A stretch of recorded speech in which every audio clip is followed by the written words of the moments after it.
are used as missiles in broad daylight with the police looking on. Looting has become widespread. Shops selling clothes and electrical items have proved particularly popular. At times, the police have appeared completely outnumbered, and despite attempts to contain the violence, property is still being destroyed.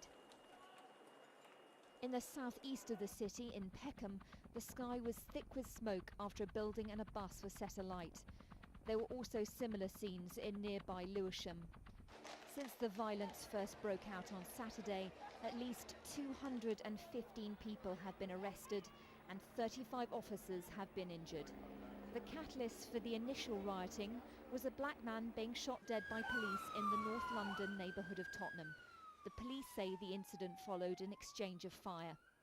And tonight, police have confirmed that the violence has spread outside the capital to the city of Birmingham, where shops have been attacked by dozens of people and more police have been deployed.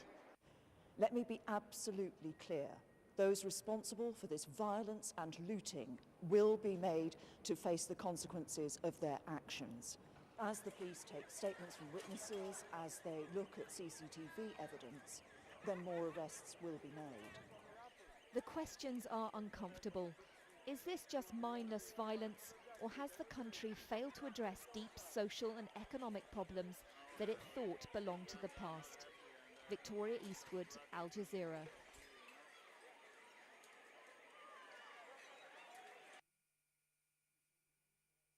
Celebrities and politicians have been the focus of Britain's phone hacking scandal until now. The News of the World newspaper is now accused of hacking into the phone of the murdered British schoolgirl Milly Dowler shortly after she went missing in 2002. Her family released this statement through their lawyer.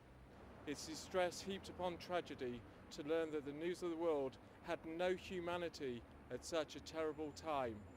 The fact that they were prepared to act in such a heinous way that could have jeopardised the police investigation and give the parents false hope is despicable. It's alleged that the News of the World newspaper hacked into Milly Dowler's voicemail and deleted some of her voice messages when her inbox got full. It's also alleged that the phones of Milly's parents were also targeted. The family are still reeling from last month's court case that found the nightclub doorman Levi Belfield guilty of the murder of their daughter. This phone hacking scandal has swept through Britain's establishment, from actresses to royal aides. It is also claimed the political scalp of the Prime Minister's communications chief, Andy Coulson, who was the newspaper's former editor. However, these latest allegations date back to 2002, when the News of the World was edited by Rebecca Brooks. She's now News International's chief executive.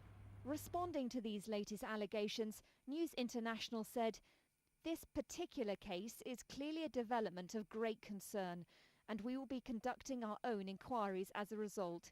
We will obviously cooperate fully with any police request on this, should we be asked." According to the family's lawyer, Milly Dowler's family are now joining the long queue of politicians and celebrities seeking justice from News International. Victoria Eastwood, Al Jazeera.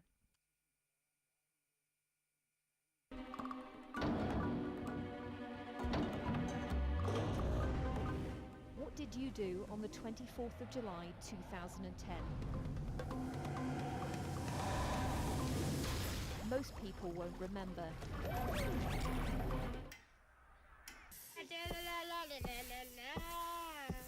Some prepared food. John and Anne renewed their wedding vows. Ok Wan Yoon from Korea was on another day of his cycle journey around the world. These are just some of the moments from that day that were filmed by ordinary people across the world and put into this documentary. You see the same strong, basic, fundamental experiences that people in Europe are having, as people in the Middle East, as people in Africa, whatever, childbirth, love, fear, illness, death, the sort of fundamental building blocks of life that we're all going to experience during the course of our lifetimes. Famous for The Last King of Scotland, Kevin MacDonald, along with the executive producer Ridley Scott, made a global appeal for video filmed on this specific day. They were left drowning in 80,000 clips from 192 countries, all uploaded onto YouTube. The Lajinsky family made the final cut. It was a day they were coming to terms with Kathy's cancer. Everyone thinks they're like so different and so unique, but you watch the film and you're like, we really aren't. And if we concentrated on like all the things we had in common, you know, maybe there wouldn't be so much like pain in the world, you know, or less of it. But not everyone in the world has a camera or access to the internet. So 400 cameras were handed out in the developing world to make sure the intimate and the mundane were captured from every corner of the globe. Victoria Eastwood, Al Jazeera.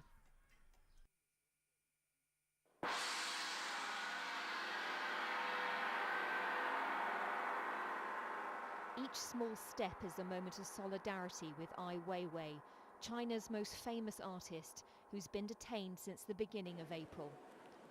Here in London's Tate Modern, volunteers gathered for collective action and for art. Tate was really keen to respond to the arrest through an artwork rather than in any other way. So the idea of another artist kind of putting forth a form of protest against that was a really interesting thing for us to do. Ai Weiwei was detained as he tried to board a plane to Hong Kong. His whereabouts are still unknown. He's accused of committing economic crimes, a claim his family denies. His supporters say it's his political activism the authorities object to, and he's been held as part of a wider crackdown on opposition figures. As you could see, everybody was walking slowly in support of Ai Weiwei. More or less 100 people individually agree to do that as their individual personal form of support. This is also art. Obviously, it's a little bit complicated, but essentially everything is all about freedom of expression. Tate Modern has a long-standing relationship with Ai Weiwei. The 100 million porcelain seeds, each individually hand-painted, that make up his sunflower seeds installation, are on display here until Monday. The gallery are calling for Ai to be released, and for the first time they're using the outside of their building as a political canvas.